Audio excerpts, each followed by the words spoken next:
Hello everybody and welcome back to the Data Playbook. Now we have our Sunday games to go through, but before we do, just as a quick reminder, this is a tool that I've been working on building, so don't forget to subscribe if you want to see its changes over time, and leave a comment on what changes you'd like to see that would be helpful for you. But other than that, let's get into our Sunday pregame data.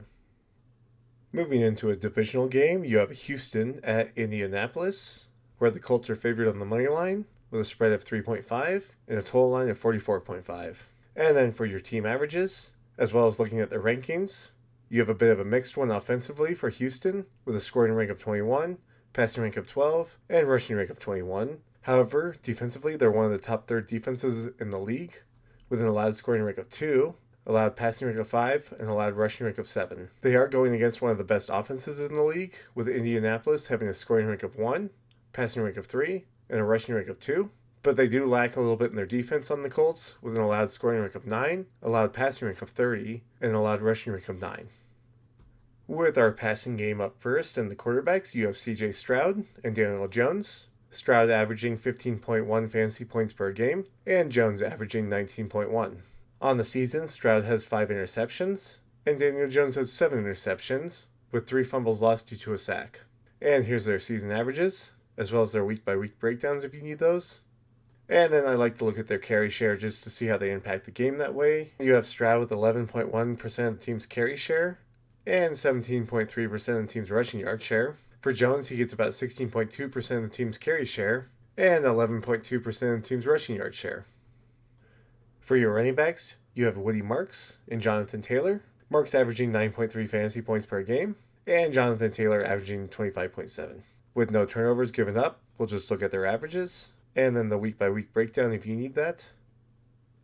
And then looking at their share, and you get a carry share of 44.1% for Woody Marks, and 38.6% of the team's rushing yard share. That, of course, heavily shared with Nick Chubb, who was once the starter, and they've been switching up, but it seems like they handed off between the two of them a bunch. But a very different story for Jonathan Taylor, with about 77.1% of the team's rushing carry share, and 84.2% of the team's rushing yard share, getting the most dominant percentage on their team of anybody else I think I've seen on the league.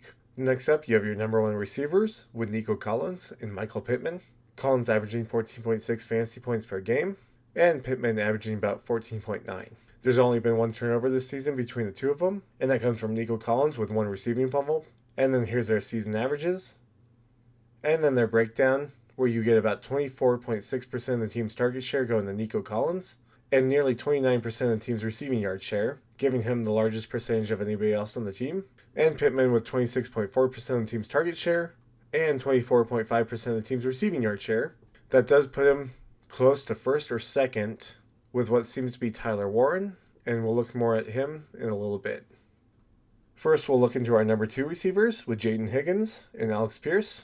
Higgins averaging 7.3 fantasy points per game, and Pierce averaging 10.7. Once again, we have no turnovers given up, so we'll just look at their season averages. And then with their share, Higgins getting about 18% of the team's target share and about 12.2% of the team's receiving yard share. Pierce getting about 18.3% of the team's target share and 24.7% of the team's receiving yard share. And now with our tight ends, you have Dalton Schultz and Tyler Warren, with Schultz averaging 9.8 fantasy points per game and Warren averaging 13.3. There are no turnovers given up, so here's their season averages.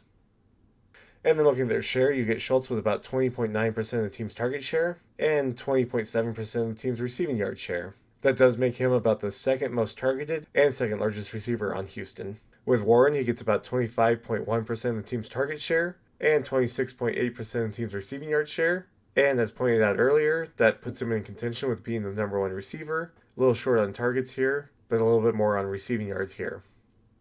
So there's all your individual data. As for these two teams, I think this could be a very interesting game with a very strong offense from the Colts and a very strong defense from Houston. Technically, the numbers from the Colts are a little stronger than the defense here, and then maybe vice versa even. So I still think Houston has a pretty good chance of winning this game, but we'll just have to see how it turns out. And with that, thank you so much for watching.